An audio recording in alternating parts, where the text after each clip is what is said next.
Breaking news Jayashankar Bhupalpally జిల్లా కోర్టులో ఓ హత్య కేసులో సంచలన తీర్పు వెలువరించింది.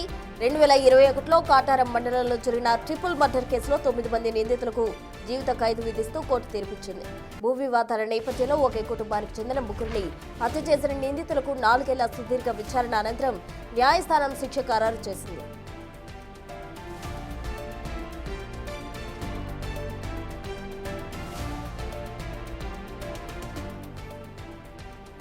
కాటారం మండలం గంగారం గ్రామంలో 2021లో భూ తగాదాల కారణంగా ఈ దారుణం జరిగింది. మంజనాయక్ అనే వ్యక్తితో పాటు ఆయన ఇద్దరు కుమారుడు సారయ్య భాస్కర్లను నిందితులు లక్ష్యంగా చేసుకున్నారు. బాధితుల కంట్లో కారం కొట్టి గొడ్డలతో నరికి చంపారు. ఇవాళ ఈ కేసుకు సంబంధించి పక్కా ఆధారాలతో పోలీసులు ఛార్జ్షీట్ దాఖలు చేయగా జిల్లా కోర్టు నిందితులకు జీవితకాలం జైలు శిక్ష విధిస్తూ తీర్పిచ్చింది.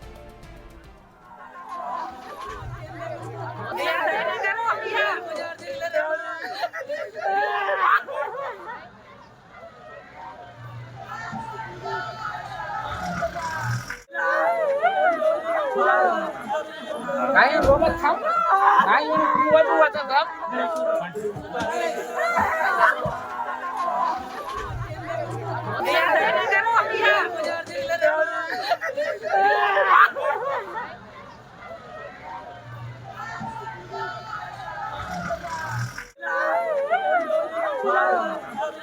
Này có mất thắng, này đua thật lắm.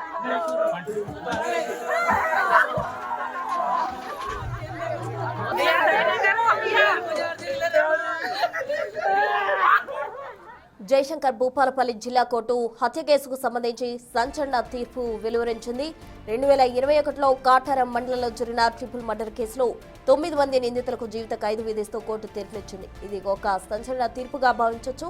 భూ వివాదాల నేపథ్యంలో ఒకే కుటుంబానికి చెందిన ముగ్గురిని హత్య చేసిన నిందితులకు 4 ఏళ్ల సుదీర్ఘ విచారణ అనంతరం న్యాయస్థానం శిక్ష ఖరారు చేయడం జరిగింది. వీరందరికీ కూడా జీవిత ఖైదు విధించింది court. Này có mất thắng, này đua thật lắm.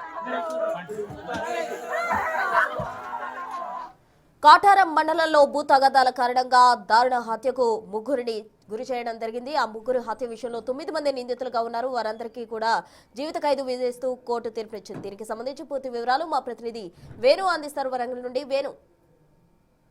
ప్రస్తుతం 2021 జూన్ 19న గంగారం విలేజ్ కాటారం మండలంలోని విలేజ్ లో 360 సర్వే నెంబర్లో అన్నదమ్ముల మధ్య భూ వివాదం కొనసాగింది. ఈ నేపథ్యం లోపల తన అన్నకు సంబంధించినటువంటి కుటుంబ సభ్యులు చిలక పనులు చేసుకుంటుండగా తమ్ముడు కుటుంబ సభ్యులు మొత్తంగా 9 మంది దాడి చేశారు. గుడ్డలతో దారుణంగా ఉదయం 11 గంటల ప్రాంతం లోపల చుట్టుపక్కల రైతు అందరూ చూస్తుండగానే మంజనాయక్ తండ్రి, తన కొడుకు సారయ్య, మరో చిన్న కొడుకు భాస్కర్, ఇద్దరు కొడుకులు తండ్రిని దారుణంగా హతమార్చగా మధ్య కొడుకు 3వ కొడుకు తప్పించుకొని పారిపోయాడు. తాను స్టేషన్ లో పిటిషన్ ఇవ్వడంతో 9 మందిపై, తన పాలెవల్ల అయినటువంటి 9 మందిపై కేసు నమోదైంది. ఇక కేసు దాదాపు 4 ఏళ్ల పాటు వాయిదాల పర్వ నడిచింది. దీంతో పూర్తిగా సాక్ష్యాధారాలు సబ్మిట్ చేయడంలోనూ అదేవిధంగా పీపీ వాదనలతో పూర్తిగా కోర్టులో ఈ రోజున శిక్ష ఖరారు చేస్తూ 9 మంది నిందితులందరినీ కూడా దోషులుగా తేల్స్తూ అందరికీ జీవిత ఖైదు విధించింది. పట్టపగలే కండ్లలో కారం చల్లి గొడ్డలతో నరికి చంపినటువంటి ఈ హత్య ఘటన 2021లో జిల్లా వ్యాప్తంగా సంచలనం సృష్టించింది. అప్పటి నుంచి కూడా ఇటు బాధిత కుటుంబ సభ్యులపై అనేక ప్రెజర్లు పెట్టారు. కేసు విత్డ్రా చేసుకోవాలంటూ సాక్షులను ప్రభావితం చేసే ప్రయత్నం చేసినా కూడా చివరకు ఇన్వెస్టిగేషన్ అధికారులు పీపీ చొరవతో ప్రస్తుతం ఆ కేసు అయితే తీర్పు విధించడం జరిగింది. ఇక ఈ తీర్పుతో కూడా పూర్తిగా బాధిత కుటుంబ సభ్యులందరూ కూడా సంతోషం వ్యక్తం చేస్తున్న పరిస్థితి ప్రస్తుతం. వేణు, అయితే ఈ ఘటనకు సంబంధించి సుమారు కూడా 4 ఏళ్ల పాటు కూడా విచారణ సాగింది. పక్కా ఆధారాలు తీసుకున్న అనంతరమే పోలీసులు దీనికి సంబంధించి ఛార్జ్ షీట్ అనేది ప్రిపేర్ చేయడం జరిగింది. అసలు ఆ ఛార్జ్ షీట్ లో ఏ ఆధారాలు వారు పొందుపరచడం జరిగింది? ప్రధానంగా ఈ గొడవ జరిగే క్రమంలో అయితే ఈ 360 సర్వే నెంబర్ సంబంధించి దాదాపు 2 ఎకరాల పైగా పొలానికి గొడవలు జరుగుతున్నాయి. ఈ క్రమంలోనే కొంత సెల్ ఫోన్లు ఎవరైతే పిటిషన్ ఇవ్వడం జరిగిందో తన తమ్ముడు భాస్కర్, చనిపోయిన భాస్కర్ వాళ్ళ గొడవకు వస్తున్నప్పుడే తన సెల్ ఫోన్ లో రికార్డ్ చేస్తున్నాడు. అయితే ఆ రికార్డ్ జరుగుతున్న విషయం తెలియక వాళ్ళంతా కూడా తనపై ఎగబడ్డారు. గొడ్డలతో నరికి చంపారు. ప్రస్తుతం ఆ విజువల్స్ కూడా మనం చూడొచ్చు. పొలంలో పని చేస్తుండగానే గొడ్డలతో రావడం, కర్రలతో మొదటగా కొట్టారు. తర్వాత కళ్ళల్లో కారం పొడి చల్లి గొడ్డలతో నరుకుతున్నారు. సో ఆ నరికే విజువల్స్ కూడా తన సెల్ ఫోన్ లో రికార్డ్ అయ్యాయి. తర్వాత తను చనిపోగానే తన అన్న, తండ్రి మరో ఇద్దరిని కూడా అదే విధంగా కండ్లలో కారం చంపి దారుణంగా హత్య చేశారు. సో ఈ వీడియోలు అదే విధంగా సాక్షులు, చుట్టుపక్కల రైతులు కూడా అదంతా జూన్ నెల కావడంతో అది వారి వ్యవసాయ పనులు చేసినటువంటి టైం కావడంతో రైతులంతా కూడా ఈ యొక్క ప్రత్యక్షంగా ఈ హత్య ఘటన కూడా వీక్షించారు. సో ఈ సాక్షులు తన సెల్ ఫోన్ లో, ఆ మృతుని సెల్ ఫోన్ లో రికార్డ్ అయినటువంటి వీడియో మొత్తంగా ఇవన్నీ కలిసి కూడా సాలిడ్ ఎవిడెన్స్ కావడంతో కోర్టు కూడా వాయిదాల పర్వ నడిచింది. ఆ తర్వాత చివరకు బాధితులను కూడా లొంగిపోయే పరిస్థితి తీసుకొచ్చారు. బెదిరింపులు చేసినా కూడా లొంగిపోకపోవడంతో చివరకు సాక్షులు విట్నెస్ కూడా పొట్టి చేశారు. చివరకు ఈ తీర్పు అయితే వచ్చింది. మొత్తానికి ఆ భూ పంచాయతీ లోపల ఒక కుటుంబం, దాదాపు 9 మంది, అంటే వీళ్ళు 3 కుటుంబాలకు చెందినటువంటి వ్యక్తులు. సో ఇప్పుడు ఆ రోజున క్రైమ్ చేయడము, ఈ రోజున జైలుకి వెళ్ళడంతో ఎవరైతే దోషులుగా ఖరారయ్యారో వాళ్ళ కుటుంబ సభ్యులు కూడా ఏడుస్తున్న క్రమంలో కోర్టు నుంచి వాళ్ళందరినీ కూడా జైలుకే తరలిస్తున్న పరిస్థితి. మొత్తానికి ఈ ఘటనలో పోలీసులు విట్నెస్ సేకరించడము, అదేవిధంగా పీపీ కూడా వాదనలు గట్టిగా వినిపించడంతో ప్రస్తుతం ఆ దోషులందరూ కూడా శిక్ష పడిన పరిస్థితి. దీంతో బాధిత కుటుంబ సభ్యులైతే సంతోషం వ్యక్తం చేసిన పరిస్థితి. ప్రస్తుతం వేణు, అయితే సుమారు 4 ఏళ్ల తర్వాత కూడా వీరందరికీ శిక్ష ఖరారు చేయడం, అటు ఎవరైతే దోషులు ఉన్నారో వారి కుటుంబ సభ్యులు ఏమంటున్నారు ఈ శిక్ష పట్ల?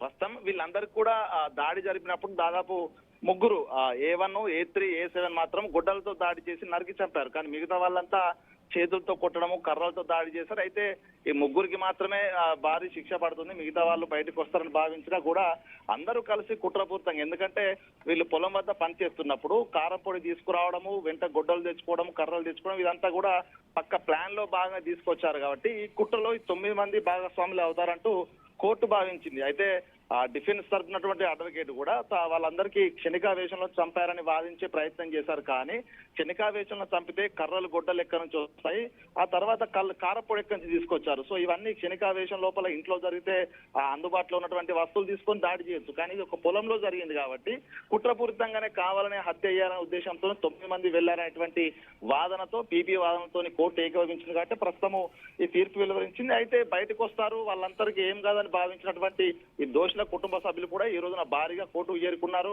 వాళ్ళందరూ కూడా కన్నీటి పర్యంతం అవుతూ జైలుకి వెళ్తున్నటువంటి కుటుంబ సభ్యులను చూసి బోర్న వినిపిస్తున్నటువంటి సిచ్యువేషన్. సో ఇట్లాంటి ఘటనలు కోపంతోనైనా కుట్రపూరితంగానైనా క్రైములు చేస్తే శిక్ష తప్పనేటువంటి ఒక ఇండికేషన్ అయితే ఈ రోజు జిల్లా కోర్టు ఇచ్చిన పరిస్థితి. సో వాళ్ళ ఏడుపుల మధ్య దాదాపుగా 100 మందికి పై కుటుంబ సభ్యులు వచ్చారు. వాళ్ళందరూ కూడా ఏడుస్తుండగానే, ఆ దోషుల కుటుంబ సభ్యులు ఏడుస్తుండగానే వాళ్ళందరూ కూడా జైలు తరలించారు. ఇట్లాంటి ఘటనలు మరి రాబోయే రోజు లోపల క్రైమ్ పాల్పడొద్దు అనేటువంటి ఒక సూచన అయితే ఇచ్చినట్టుగా అటు పోలీసులు చెప్తున్న పరిస్థితి. ఇక మృతుల దోషుల బంధువులు అయితే కూడా తాము పైకోర్టులో అప్పీల్ చేస్తామంటూ కూడా చెప్తున్న పరిస్థితి. సో దీనిపై ఒకవేళ పైకోర్టుకు అప్పీల్కి వెళ్తే శిక్షకు సంబంధించి కొంత ఏమన్నా తగ్గించే అవకాశం అయితే ఉంది. వేణు, ఇటీవల కాలంలో మనం చూస్తూ ఉన్నాం, హత్య చేయడం, జైలుకి వెళ్ళడం, మళ్ళీ బెయిల్ మీద తిరిగి రావడం, ఇదంతా కూడా అందరూ చాలా ఈజీగా తీసుకున్నారు. అయితే ఇటువంటి సంచలన తీర్పుతోటి ఈ విధంగా క్రైమ్ చేయాలని భావించే వాళ్ళకి కానీ, క్రైమ్ చేసే వాళ్ళకి కానీ ఒక గుణపాఠం అవుతుంది అనుకోవచ్చా?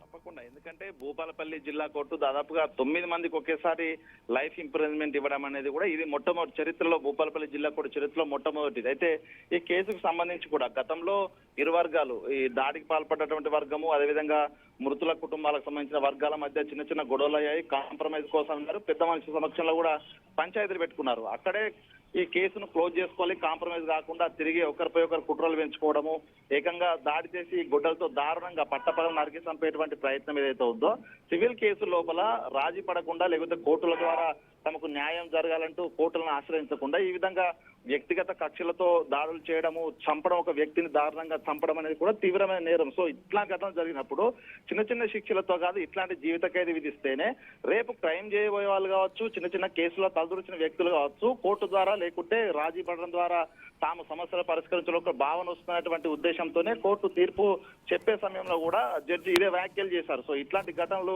కనుక పునరావృతం అయితే శిక్షలు కఠినంగా ఉంటాయని తెలిస్తేనే రాబోయే రోజుల్లో క్రైమ్ రేట్ తగ్గుతున్నటువంటి వర్షను కూడా చెప్తూ 9 మందికి ఏకకాలంలో 9 మందిని A1, A9 ఉన్నటువంటి కేసులో ఇప్పటి వరకు ఏ కేసులో కూడా 9 మందికి ఒకే రకమైన శిక్ష లేదు. కొంతమందికి లైఫ్ ఇంప్రిజన్మెంట్ ఉంటే, కొంతమందికి సింపుల్ ఇంప్రిజన్మెంట్, కొంతమందికి 3-4 సంవత్సరాల శిక్ష వేసింది. కానీ ఈ కేసులో 9 మందికి లైఫ్ ఇంప్రిజన్మెంట్ ఇవ్వడం అనేది కూడా ఒక చారిత్రాత్మకమైన తీర్పు అని చెప్పొచ్చు. ఇట్లాంటి సివిల్ గొడవలో తలదూర్చి క్రైమ్ కనుక పాల్పడితే శిక్షలు దారుణంగా ఉంటాయనేటువంటి ఒక ఇండికేషన్ కూడా కోర్టు పంపినట్లయింది. మొత్తానికి ఇట్లాంటి ఘటన జిల్లాలో జరుగుతున్నటువంటి క్రైమ్లకు కానీ, ఇట్లాంటి కేసుల్లో ఇరుక్కున్న వాళ్ళకి కానీ ఒక కనువిప్పు కలిగే అవకాశం ఉందంటే కూడా చర్చ జరుగుతుంది. ఏదేమైనా కూడా కొంత మార్పు, ఈ శిక్ష వల్ల కూడా కొంత మార్పు వచ్చే అవకాశం ఉంది. ప్రస్తుతం రైట్ వేణు, థ్యాంక్ యూ.